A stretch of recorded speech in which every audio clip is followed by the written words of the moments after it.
Recording.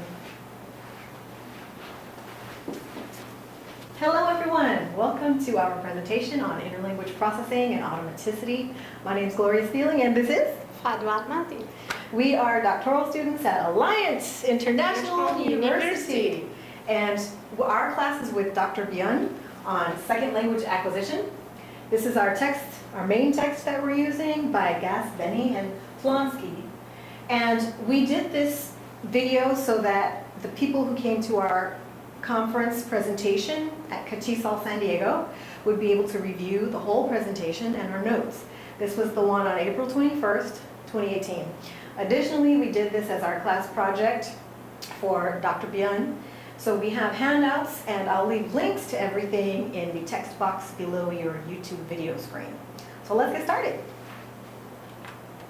What is interlanguage? That was our first question when we started this project.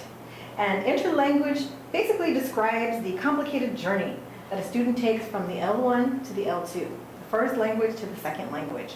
It's like a rest stop halfway between the starting point of the first language and the destination of the second language. As elements from the source language blend with elements from the target language, sometimes learners create new forms that are neither first or second language. For example, I live in Las Vegas, Nevada, but I go to school at Alliance at the San Diego campus in California.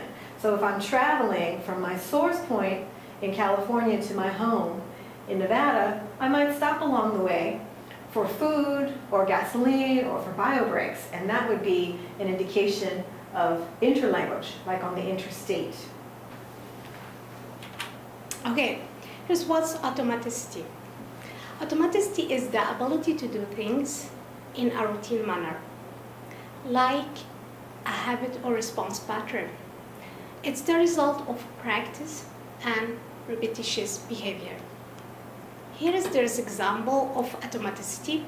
Just remember the first time when you learn to drive a car.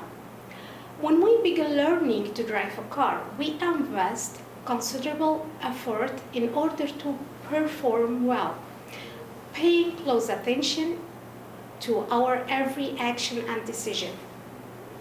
After some amount of practice, however, our skill level improves, and along with this, we no longer experience performing as being as effortful as before.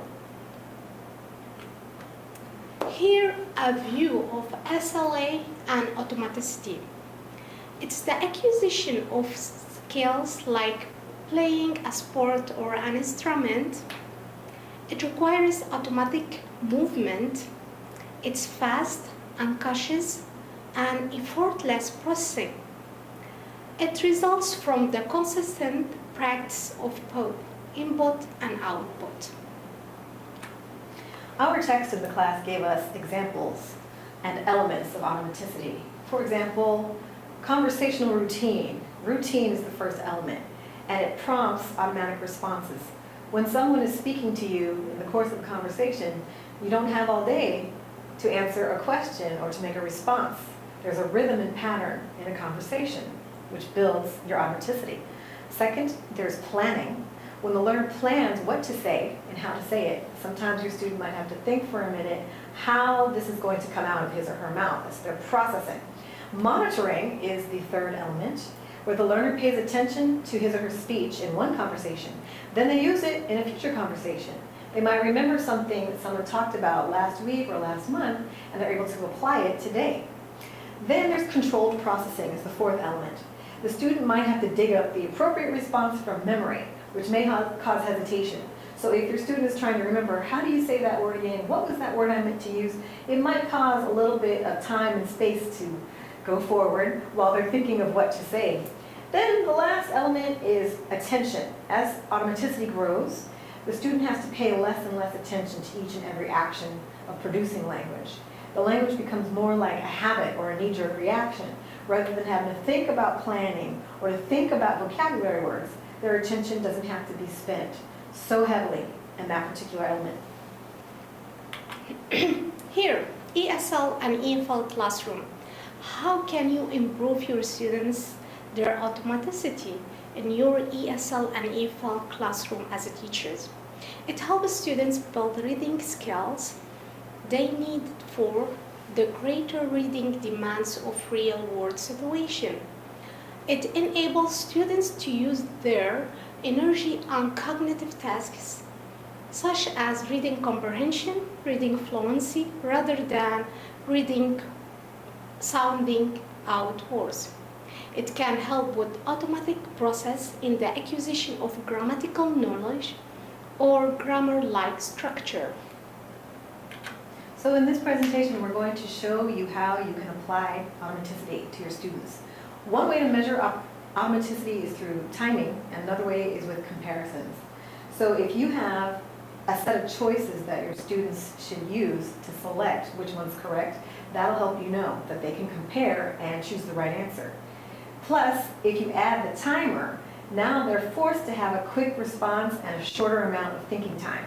And at the end, you can assess the learner's grammar, whether they've selected the correct one under that time constraint. That's a reflection of what they'll do when they actually have to go out into the real world and have a conversation with someone. Here, question, monitor, model, and automaticity. Just think about the input hypothesis I+1. By giving students input just above their current of level proficiency, they are suitably challenged. Practice at this level builds proficiency and fosters their automaticity in the classroom. This lesson is also going to address TESOL Technology standards in case your school has a digital literacy requirement or your grant funding requires digital literacy. This lesson applies to learners and teachers. For learners, they're going to demonstrate basic operational skills using technology tools, internet browsers, and they'll use input and output devices. For example, to do our games, which are on Quizlet and Quiz, they might use their cell phone or tablet or computer. They're going to have to use the keyboard to input a game code. They'll have to navigate to the website and enter a username. For teachers, you will maintain technology competence, blend technology with pedagogical knowledge, and use technology for assessment. So the teacher will also have to navigate to the site, create the Quizlet set of flashcards, and they'll have to create a Quiz game. So you will be using technology. Additionally, there are assessment tools provided as part of these apps so that you can go back and look at your students' performance and to see which elements gave them difficulty and which ones they've already conquered. So for the learners, we looked at Goal 1, Standards 1 and 2. For teachers, we looked at Goal 1, Standards 1 and 2 and 3. Goal 2, Standards 1, 2, 3, and 4. And Goal 3, Standards 1 and 2. Here's our contact information. My name, Fadwa Mahdi, and her name, Gloria Spelling. Our contact information, if you have question, please, you can send us email or contact us at this information. So now we have activities ready for you. We've prepared for input purposes some Quizlet flashcards, and for the timer, the Quiz game. I'm just going to switch gears. I go to, you can click on here, but I've queued it up so it'll be faster. So here is our Quizlet set. You can do it as flashcards, or your students can do a matching game, or without any pressure, they can actually just review the input. Go becomes went, lead becomes led, come becomes came, and so forth. Then on Quiz you would enter the game code. You go to quizizz.com. And please be informed that the game code only lasts for about 2 weeks. So you'll need to contact us for a current one if you're going to play this game 2 weeks after April the 21st. The game code today is 209279. And click proceed. We'll call ourselves the testers and start. I'm going to resume the game. So Jeff chose to sleep late. We chose. You can see the timer on the top right side. The longer you wait, the fewer points you get. 840. And a ranking. They gave me this. Let's go fast. 960 points. So there is the application of a timer and input. Last one, let's go with the wrong answer. Uh-oh.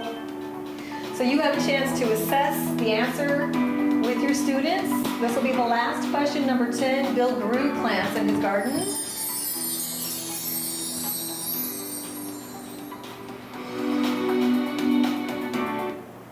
And you're all done. Now there's assessment to review questions at the end to see which ones your student missed in the red.